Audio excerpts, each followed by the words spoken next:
Off with number 1, 208 divided by 65.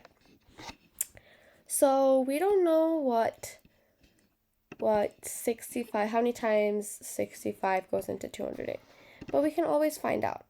So first of all, we could try 65 times 2, which is 130. But that's still not enough. That's way smaller than 208. So we can then try 65 times 3.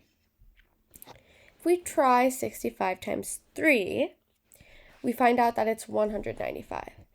So I think 65 goes into 208 3 times, right? Because if we add another 65, it'll go way above 208.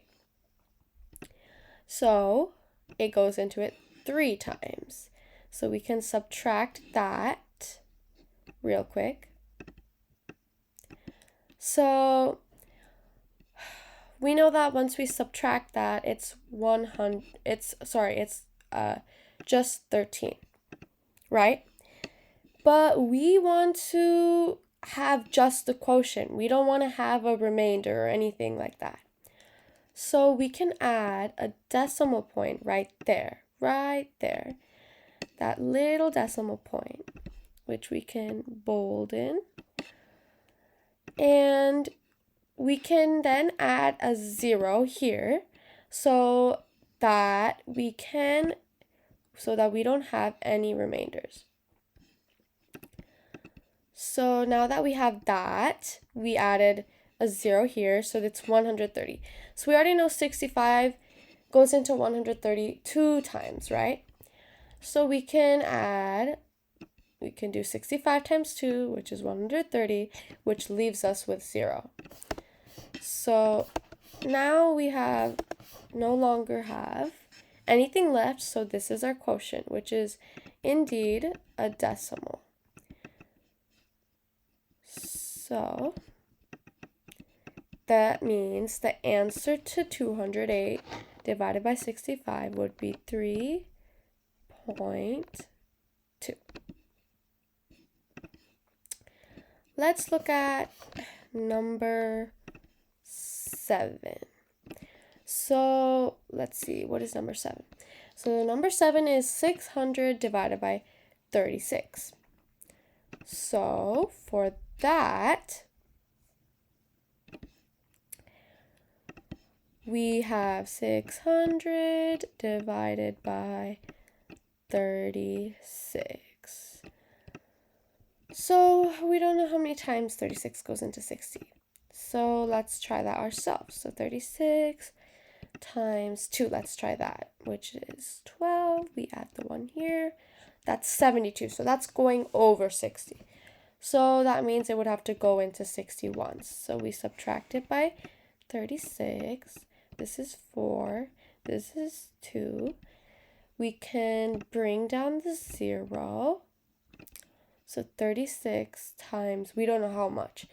So let's try that real quick. So let's try 36 times 6, because this is too small. 36 times 2 is 72, so we need to try something bigger to get 240.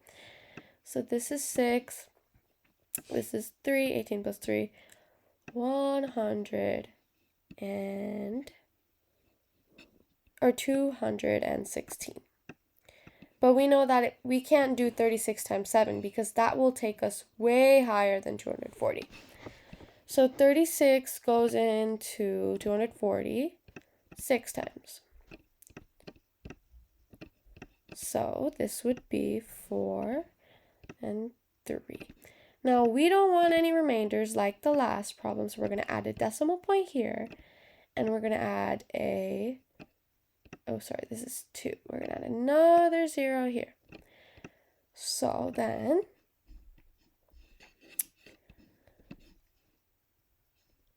this would be, we're getting the same thing again. We're getting 240 right there. So let's try that real quick. So since we got 240 again, we want it single out everything. So we had 240, correct? So we would have to add, we had 16.6. My bad, sorry, it went away. 36, 600. We added this here real quick. Let me just do it. Added a 0.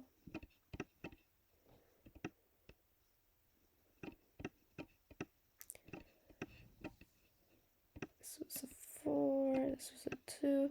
So we added a 0 here, right? And that just gave us 240 again. So we would have to keep adding a 6 and keep getting the same answer over and over again. So that means the quotient for this would be 6.6666. It would just go on forever. So to make that, to notify the person who's reading it, we would add a line on top. Let's do one of these really quick. 298 divided by 12. 12 goes into 29 2 times. That's 5. We add an 8 here. We add a 4, which is 48. 10. We would add a decimal point here. Really quick. Now we have 100. So now what we would do is this would go in 8 times, which is 96, which is 4, and add another 0, 40, and that would be 6. This would be 36. So here we will keep on adding 0 and we'll keep on getting 40. So that means this one will be similar to the one we just previously did. So it'll be 24.8, and then it will have repeating 6s. Let's go on this page real quick. Let's look at number 1. 2,695 plus 7,432. So this is 7, this is 12, this is 10, or my bad, this is 11 with the carrying, and this is 10. So the answer would be 10,127. Let's quickly look at a word problem. There are 138 people who signed up for class on making kites. So we know there are 138 people, and each group is split into 13 people. So let's solve that real quick. So 13 goes into 13 ones.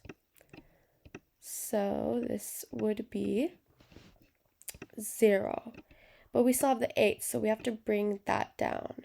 13 goes into 8 0 times because it's smaller than 8. So this would be a 0 and 8. But we still have the remainder 8 left. So we would add a decimal here and add a 0 right here. So do we know if 13 goes into 8 equally or not? So we know it doesn't. So let's see. Let's try 13 times 6. So 13 times 6 is 18, 7, 78. So that's pretty close. So let's try that. 78. So that's 2. We would add another 0, which is 20. It goes in there once. Another 13. 7, add another 0, and you would just keep on going. But it's saying about how many, the key term's about. So we have a decimal, but groups can't be in decimals. So we know that it's around, it has to be 10, but this is over 10. So it's around 11 groups.